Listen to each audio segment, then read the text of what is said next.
So Allah subhanahu wa ta'ala has stated in the Quran, kullu nafsun dhahikatul maut. That maut is to come. Death will come to every person. And when will it come? If he's old, young, healthy, or ill, there is no, you could say, nothing that can prevent it. Allah says, kullu nafsun dha'ikatul maut. That all people will taste or experience death. Death will come. So now, such a great and important piece of news Allah Ta'ala is telling us, that we have to face maut, death. So what is death? Let's think for ourselves. Allah's Nabi sallallahu alayhi wasallam, what has He told us about death? That the first phase a person will be confronted with after death, which will be the grave. The grave.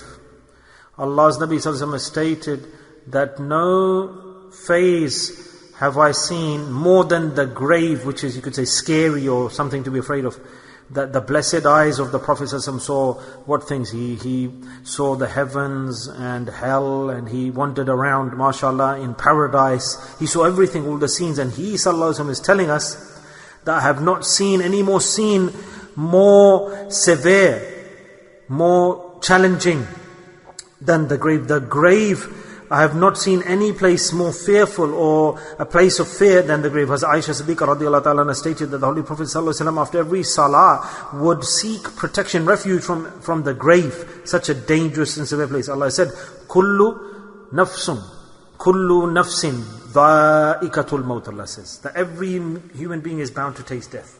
If I did not have this fear that if I had the fear that you would leave burying people, etc., or that you would do wrong, if I wasn't afraid that you'd leave burying people, then I would ask Allah Ta'ala to reveal to you the adhab of the qabr, the punishment of the grave.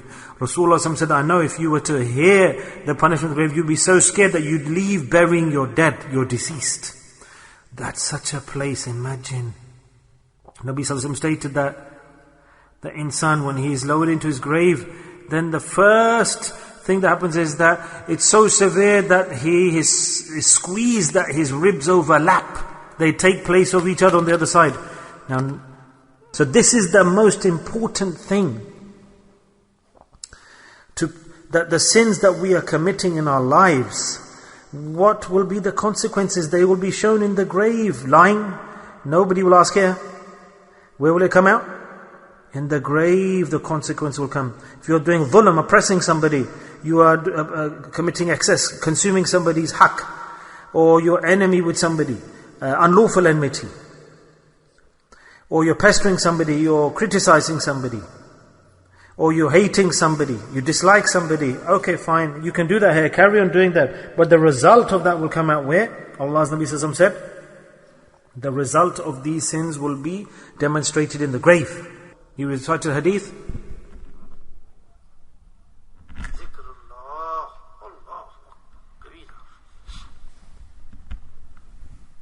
Nabi al-Kareem, rahmatul alamin, mercy to the universe, sallallahu alaihi wasallam, stated that Mu'adh bin Jabal was a great companion. And he stated what?